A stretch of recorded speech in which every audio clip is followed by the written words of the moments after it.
3 true horror stories from California. Story 1. The Charman of Ojai. Creek Road wasn't just a road. It was a dark scar winding through the bald hills of the Ojai Valley. On an autumn evening, as sunset gave way to a cold indigo, the road seemed to be swallowing the last rays of daylight. David gripped the frayed leather steering wheel of his old Ford, feeling every crack in the pavement through the worn tires. He glanced at Sarah. In the faint light from the dashboard, her face was pale, her hazel eyes restlessly scanning the desolate landscape outside. "It's just a shortcut, honey," David said, his voice straining for cheerfulness, but it sounded lost in the car's silence. "I feel like this road doesn't want us here," Sarah whispered, pulling her woolen scarf up to cover most of her face. "It's weirdly quiet." She was right. There were no crickets, no owls, just the sound of wind hissing through the sagebrush, carrying a strange smell. At first, it was faint, like the old smoke of a dead campfire. But the deeper they drove, the stronger the smell became, acrid, overpowering, and the sickeningly organic stench of something charred. Then it happened. The car didn't sputter or die gently. It gave a violent lurch, a metallic clang echoed from beneath them, and then everything went silent. The engine was dead. The headlights snapped off, plunging them into near-total darkness, relieved only by the cold, silver moonlight. "Damn it," David snarled, turning the key frantically. Only a dry click, click, answered him. He slammed his fist on the steering wheel, helplessness rising in his chest. "What's happening, David?" Sarah's voice trembled with panic. I don't know." He pulled out his phone. No signal.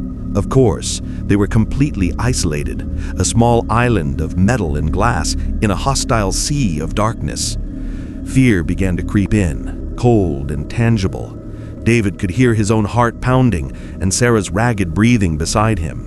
The acrid smell now seemed to be seeping into the car, wrapping around them like a shroud. That's when they heard it. A shuffling, dragging sound coming from the bend up ahead, in the shadows where the moonlight couldn't reach. It wasn't an animal or a person. It was like something wet and heavy being dragged over gravel. "Do you hear that?" Sarah whispered, her nails digging into David's arm. David didn't answer. He held his breath, straining his eyes into the darkness. A figure slowly emerged, limping, lurching. It was tall, but its movements were horribly wrong, each step seeming a painful effort. As the figure stepped into the weak moonlight, a strangled sob escaped Sarah's throat. David felt his blood run cold. It wasn't a man. It was the shape of a nightmare. Its skin was a hellish map, blackened, blistered, and peeling, clinging to tattered clothing. Patches of skin had sloughed off, revealing raw red flesh that glistened wetly in the moonlight. But the face was what broke his sanity. It was melted, featureless, with 2 empty, deep sockets that were somehow impossibly staring right at them. The legend of the Charman flashed through David's mind, a son driven mad after watching his father burn alive in the 1948 Valley Fire, a tormented soul cursed to wander this road forever. The creature shuffled toward the car, unhurried. Each step echoed in the silence, a rhythm of doom. It reached Sarah's window. David yelled, "Don't look!" But it was too late.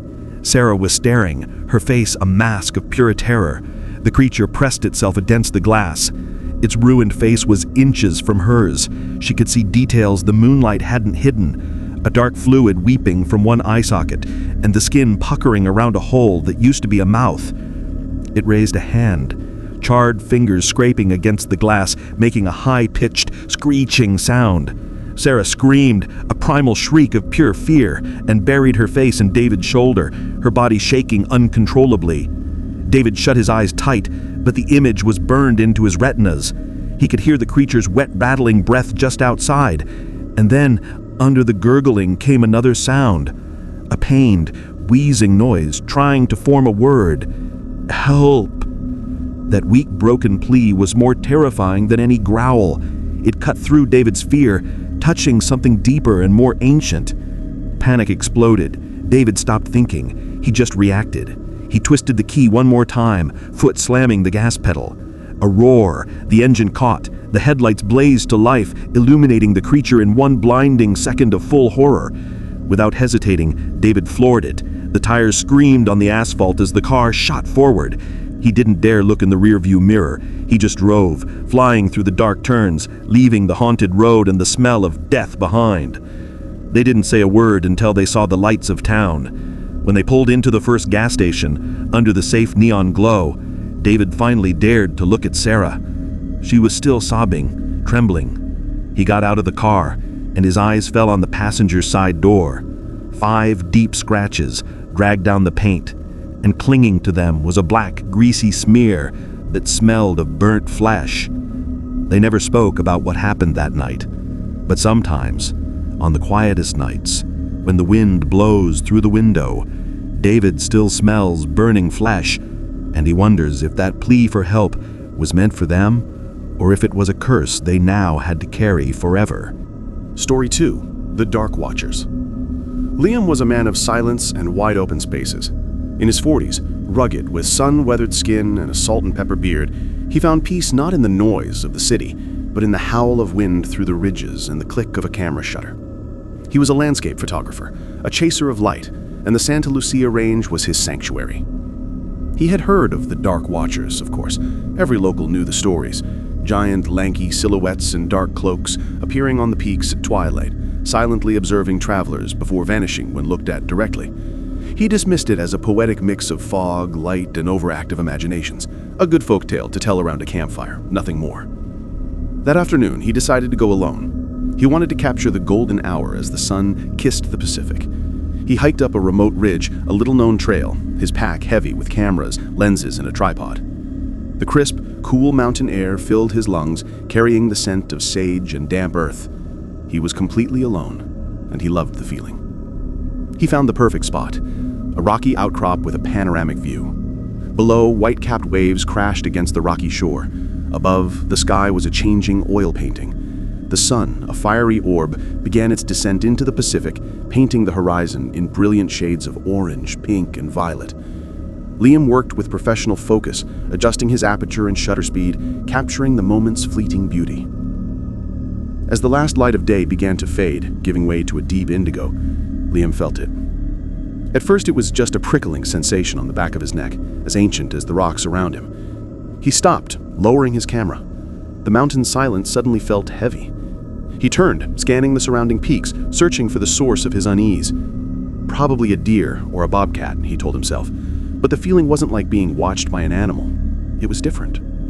It was intentional. He turned back to his camera, trying to shake the feeling, but it wouldn't leave. On the contrary, it grew stronger, like an invisible pressure. He no longer felt like he was being watched by one thing. He felt like he was being watched by many.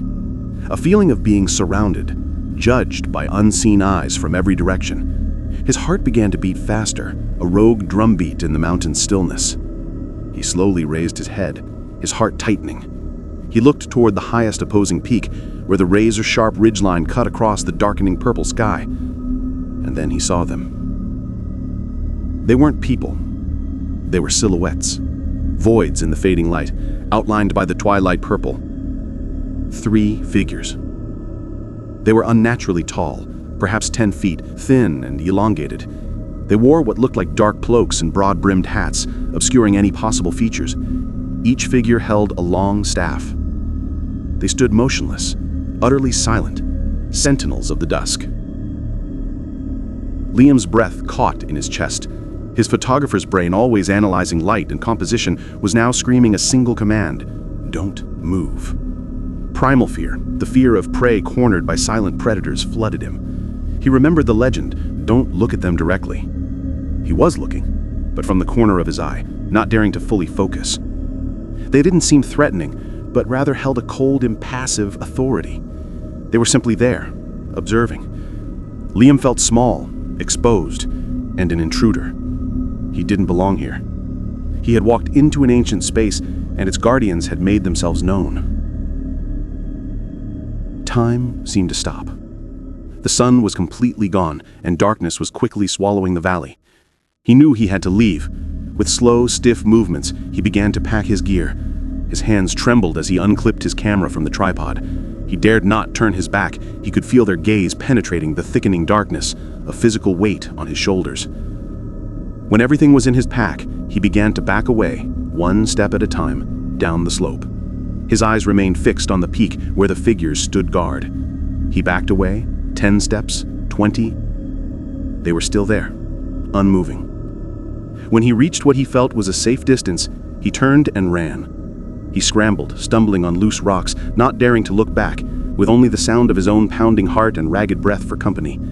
He ran until his lungs burned and his legs ached, until he reached his truck, safe in its metal box. The sunset photos he took that night were the most beautiful of his career.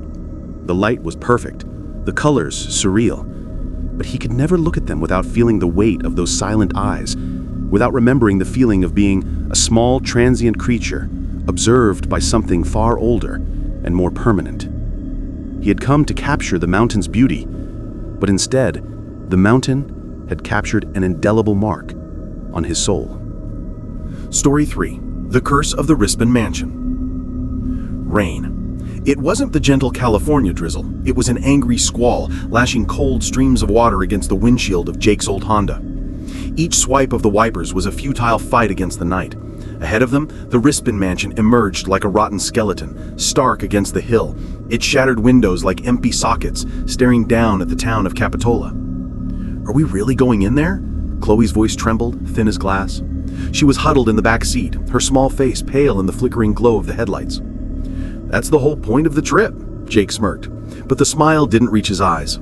He was the instigator, a thrill-seeker drawn in by the stories of the mansion's curse. Ever since it was built in 1922, every owner had met with tragedy, bankruptcy, sickness, accidents, and finally, a mysterious fire that had burned away the last hope of its revival. I read that it's cursed, Ben said from the passenger seat, pushing his glasses up the bridge of his nose. He was the group's skeptic, a physics student who dismissed ghost stories as a product of low-frequency resonance and imagination. But I think it's just a series of unfortunate coincidences. Maya, Jake's girlfriend, said nothing. She just squeezed his hand, her eyes fixed on the ghostly building. She believed in things beyond understanding, and she could feel a heaviness, an ancient sadness radiating from the place. They pulled on their raincoats, switched on their flashlights, and slipped through a fallen section of the fence. The heavy, rotting oak door groaned open under Jake's shoulder shove, revealing a vast, dark foyer. The air inside was cold and musty, a stench of decay, rotted plaster, and waterlogged wood. Their flashlight beams danced over peeling walls, revealing patches of once grand patterned wallpaper, now shredded like rotting flesh. "All right," he said, his voice echoing strangely in the vast space. "To make this interesting, let's split up. Maya, you're with me upstairs. Ben, Chloe, you guys check the first floor." It was a classic stupid decision, and a part of Ben knew it, but his scientific curiosity won out over his fear. As Jake and Maya climbed the creaking staircase, every step coaxed a painful groan from the floorboards. They stepped into a large bedroom, once the master suite. A bare four-poster bed frame stood in the middle of the room like a skeleton. Suddenly, an icy gust of wind blew through, even though the windows were all boarded up. The flame on Jake's Zippo lighter sputtered out. At the same time, the bedroom door slammed shut with a bang that shook the floor. They spun around. Jake twisted the knob, but it was stuck fast. "Just the wind," he said, but his voice had lost its confidence. "Jake," Maya whispered, her voice catching. She pointed to the corner of the room, where the shadows were deepest. Jake's flashlight beam swept over.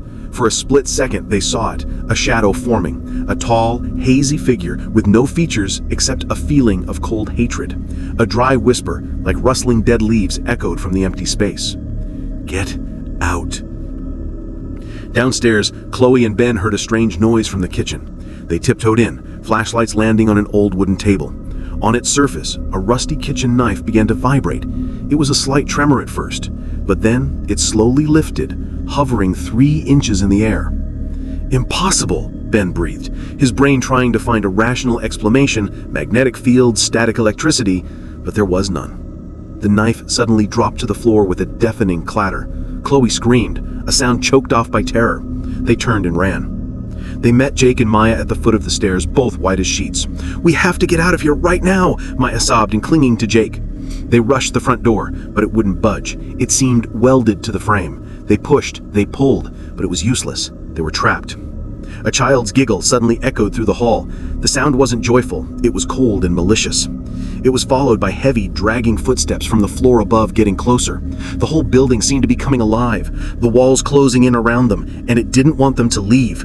In a sheer panic, Ben saw a large window in the living room. He shouted, "The window!" He grabbed a rickety wooden chair and with all his strength smashed it against the glass. The glass shattered, creating an escape route into the stormy night. One by one, they climbed out, ignoring the shards of glass tearing at their skin and clothes. As Chloe, the last one, was halfway through, she felt something ice-cold grab her ankle. She shrieked, and Jake and Ben yanked her violently out. They ran.